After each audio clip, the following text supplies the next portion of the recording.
the guys that lived with him, and can't say a bad thing about the guy.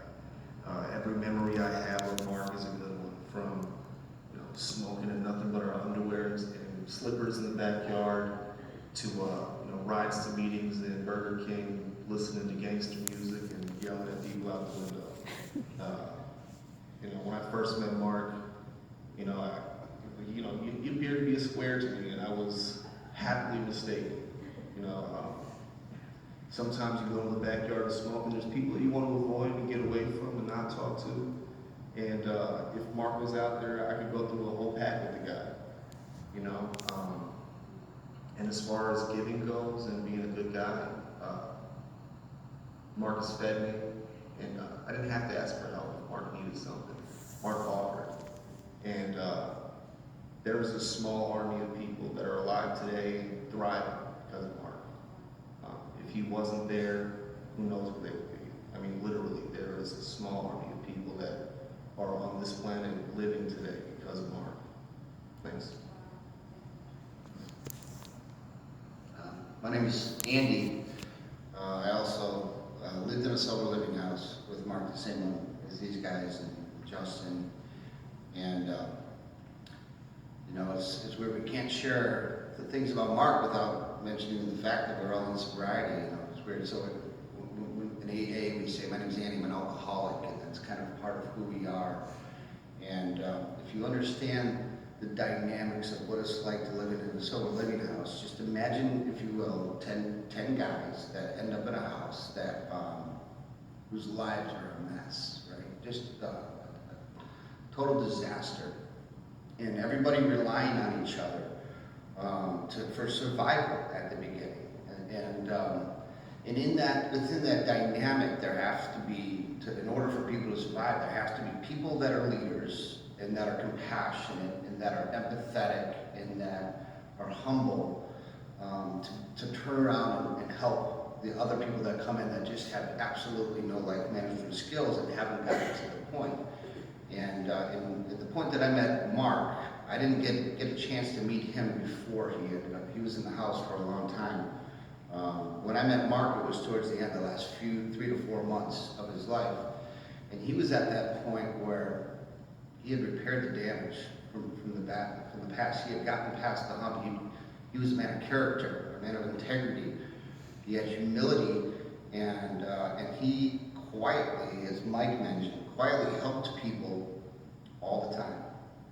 Never brought it up to other people, actually preferred to keep it a secret, and I think that shows you the integrity of who he is. That's our purpose when we come in that house and in our program. Our purpose is to stay sober and to help other people where we can. And Mark understood that.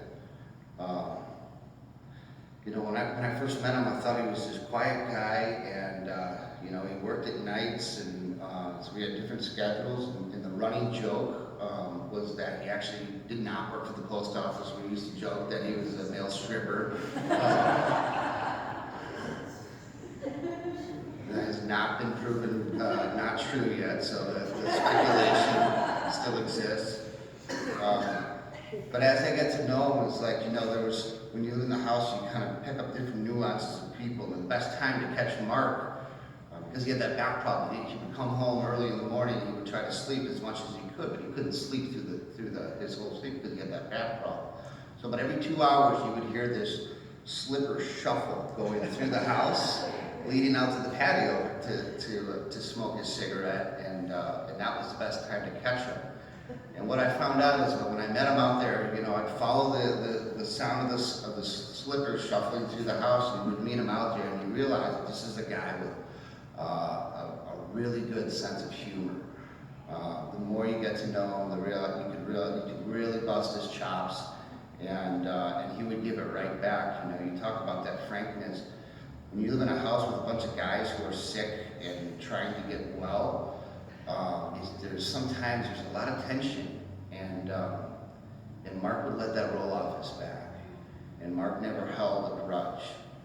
And even if you did do something that would upset him, he would let you know. But the next day it was over, and he would still help you if you needed it. And that's the kind of man that he was.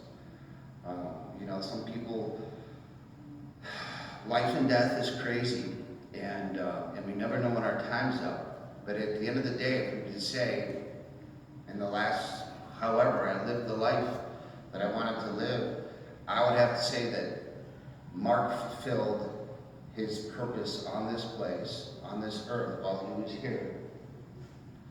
Because he lived a life of peace and humility and gratitude, and he helped people, and that's really the only purpose. Forget about the material world. He was living in the spiritual world, and all the way up until the very end, he was helping people. And I'm a better man for knowing him.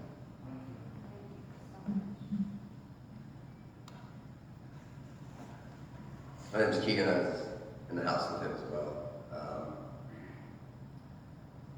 I got the chance to meet Mark a few hours after I got released from jail. And I was not in a good place. I was not sure what was going on, and I did not really understand where I was going to be with my life at that time. And within about 2 or 3 hours, I found a friend. I found somebody that you could be straight with, you could be real with, and that would be there, to hear you out. I'm not sure if I would be where I am today without him. I know I wouldn't be as humorous as I am now. I've learned a lot from Mark, how to turn some of the things that were negative into positives in my life.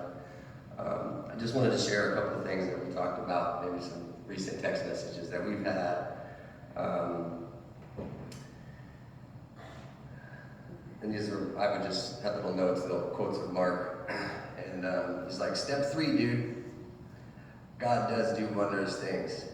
And excuse my language, but he turns some assholes and bitches into the most beautiful people. He also would say, "Problems can be solved. Just need the right minds and resources, and strictly honesty," my 4th principle.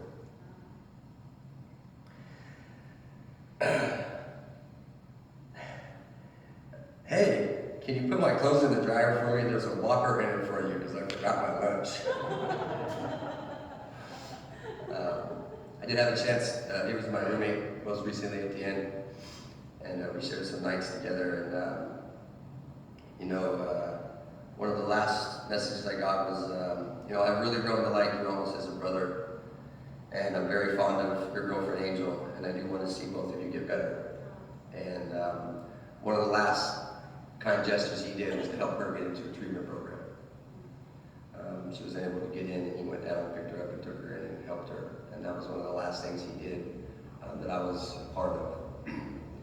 And I'll end it on this because this is something he would always say, and it's kind of an ongoing joke along with the stripper concept. But he's like, "Dear parents, don't let your children smoke crack and grow up to be postal workers." Thank you.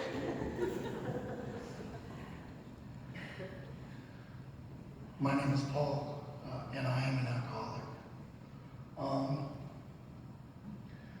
I met Mark January 22nd of 2017, and I had talked to him a couple of times on the phone, and he had told me about his back injury. I knew about his back injury, and he had said that he wanted to move in, and I had asked him if he really thought that that was a good idea at that point. And I remember he showed up at the door, and he was in a walker. He barely could make it to the couch. And he spent the first 3 or 4 days in the sober living on the couch.